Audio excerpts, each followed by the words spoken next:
Today we're focusing on how to level up as fast as possible in MW3, and it's slightly different than last year because we do have a few different modes and the way that the XP scales and all those various things. So we're going to go ahead and try and optimize it so you can do it as fast as possible, regardless if you just want max level guns, you want to be able to unlock attachments from the various guns, or you're on that camo grind, we're going to be able to help you out. One thing I will point out is if you have any PlayStation friends, or if you don't, make them, because you get an additional 25% XP across the board. So you can just level up that much faster. And obviously if you're playing in a party, maybe you're going to be able to unlock those armory things that I did a video on yesterday. But besides that, you're going to get an additional 25% XP across the board, which is huge. And then that stacks with your double XP token. So if you have an hour, 30 minutes, however you have them, if you run out of those, you want to make sure you're leveling up as fast as possible, and that does require you to play in a party. That's just a bonus. The last year PlayStation bonus, you do get that. Another thing to point out is the loadout. I'm running the engineer vest because it's going to give me these decoy grenades. Anytime an enemy dies near one of these, it's going to give you incremental XP.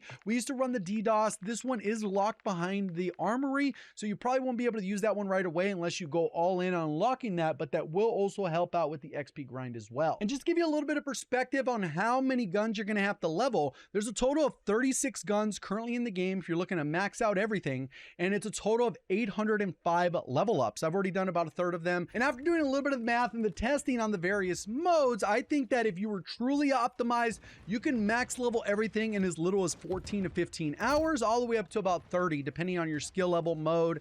Loading times are obviously there, but I'm talking about in-game time, approximately that. So if you have enough XP to do that and you're optimal, you can max level pretty much everything. First off, this is tried and true last year, and it still works pretty good. Maybe not quite as good as it did last year, but KillConfirmed. And that is a mode that is tried and true for different reasons, mainly because it doesn't matter how good the gun you have is. You can literally just run around, grab tags, confirming and denying as many tags as possible so that you're kind of at the top of the leaderboard every time, even if you don't have a ton of kills. And that's the great part. You can use several different weapons, even some bad weapons that maybe necessarily you didn't want to use. It allows you to level up a little bit quicker. And when doing this, I had a level up on average about every 120 seconds, or approximately 2 minutes. It would take you approximately 28 hours of in-game time to max out every weapon in the game. Quick reminder, if you enjoy the MW3 content, do me a favor, hit the like button and subscribe if you want to find your way back. Let's get back into the content. Next up is actually a little bit of a nuanced one because it is hardcore.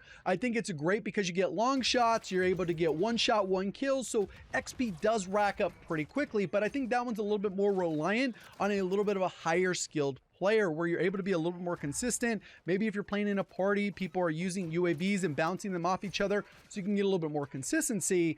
I tried hardcore hardpoint because that allows you to stay on the objective. The spawns rotate in a more predictable manner, and then on top of that, you're able to have people move. Typically in hardcore, people like to post up, go on a very long streak. If you're playing KillConfirmed, you're not going to be that successful at running around and grabbing tags. So I think this is another great method, almost the exact same, and that could fluctuate depending on your individual skill level around the same time for all of that. Next up is War. War is a great mode. It's actually back, and I think one of the things to be concerned about when it comes to War is play the objective. Don't worry about your kill death. Trying to get in as many engagements as possible, and this ended up netting an extra 100 score per minute. And playing War on average, I was able to gain a level in about 110 seconds or so, which shaves off about 3 hours of in-game time to finish about 25 hours of in-game time to be able to max out all of your weapons. And last but not least is zombies, and this one's a little bit more nuanced. I went and timed it differently from beginning of match to end of match. I went with the sole purpose of trying to level up one gun, and it was pretty effective. As a solo player, I was able to load in. I did party up with somebody randomly near the exfil because that is part of the strat. You're going to just continually call in the exfil over and over and over. And what I did notice from testing this out on different places is that the exfil locations will have various spawn rates. Some are terrible for this strat and some are a little bit better. By the volume of zombies that spawn in, you'll kind of just have to figure out, all right, that is the good POI for us to exfil from, and just continually spam it. And because when you activate an exfil, it spawns a large horde of zombies and you're able to tag these players up. I would highly recommend maybe even typing in game chat saying, hey, looking to farm XP, on this exfil or whatever the case is, because if you're in a party of 6, if you just tap one zombie, they get the kill, you're getting all these various assists. And that's one of the better parts they carried over from MW2, where pretty much all the XP you get is essentially going to be weapon XP on top of your operator XP. So you can actually level up quite fast.